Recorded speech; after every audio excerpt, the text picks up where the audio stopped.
Hello guys, welcome to Trigonometry Part 2. So in the previous session, we talked about trigonometry for right angle triangle. Okay, how to apply. So you need to know opposite the right angle is hypo. Okay, the side that the angle is sitting on is adjacent, and then the side that is opposite the angle that you are looking for is opposite. Okay, so these two will change based on which angle you take reference to. Okay, and then we cover on the formula Tuakaso, which I introduced as a big leg auntie.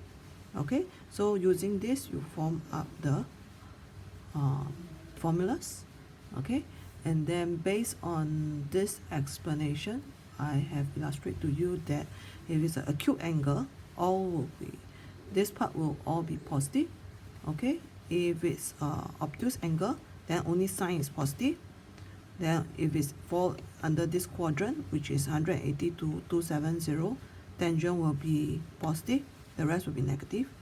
Then if it's 270 to 360, only cosine is positive, the rest will be negative. So in order to remember this short form, there's this saying, all science teacher crazy. Okay, easier for you to remember. So Tuakaso, all science teacher crazy. Okay, so today I will continue to cover a little bit more on certain things that you need to take note with regards to trigonometry topics. Okay, so they will normally they will also tell you things like angle of elevation. So what does angle of elevation means? So angle of elevation, you take it, this is the flat surface. Okay, this is the flat surface. So angle of elevation, the word elevate meaning go up. Okay, so this is angle of elevation. Okay, so this is the angle of elevation. Now angle of depression, same thing for this one. Okay, but angle of depression will then talk about coming downwards. Okay, so this one will be angle of depression. Also I use another color to represent. So this one will be elevation. Okay, now they will also like to link it to the topic on bearings. So bearings, what is the thing to take note of? Bearing, you have to take note of pointing towards the north. So if it's bearing and it's to this angle, so the bearing will be from here all the way coming to this side. Okay, now 3 significant figure versus 1 decimal place. Normally for angles, they like to ask you to do it correct to 1 decimal place instead of 3 significant figure. Okay, so 1 decimal place, for example, you have 36.65 degrees and 42.64 degrees, maybe another one 61.09 degrees.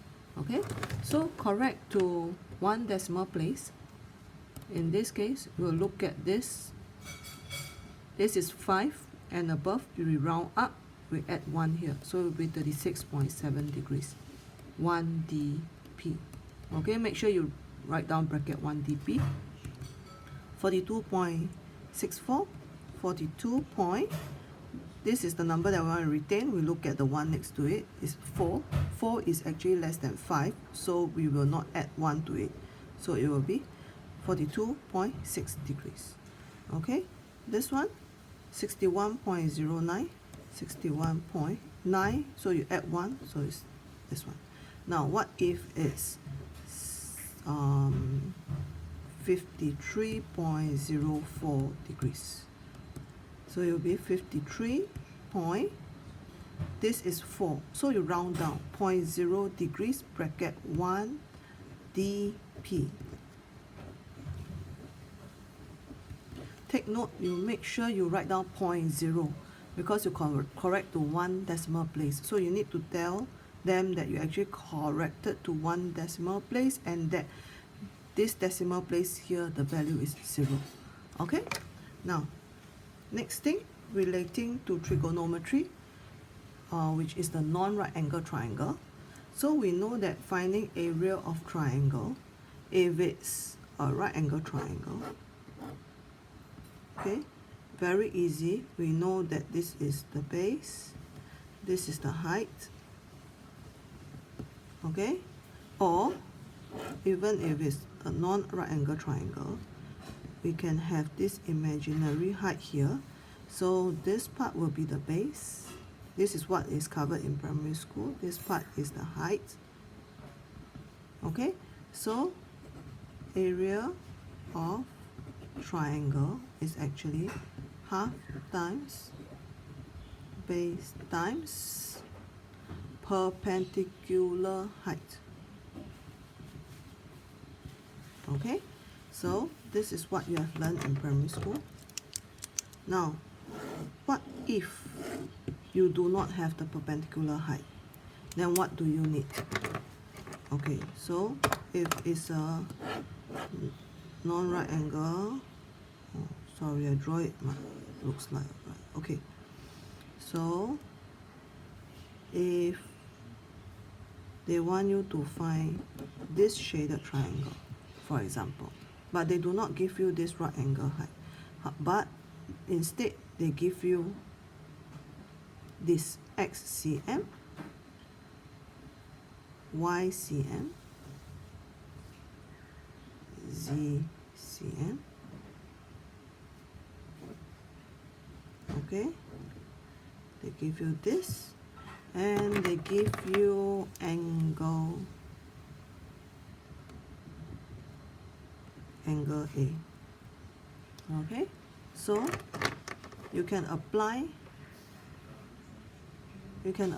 the sine rule to get the area of the triangle. So what is the rule for area of triangle?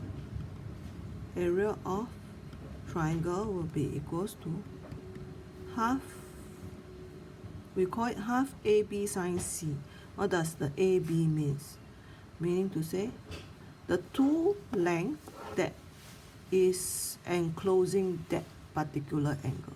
In this case, these two length is actually Y and Z. So sine angle A.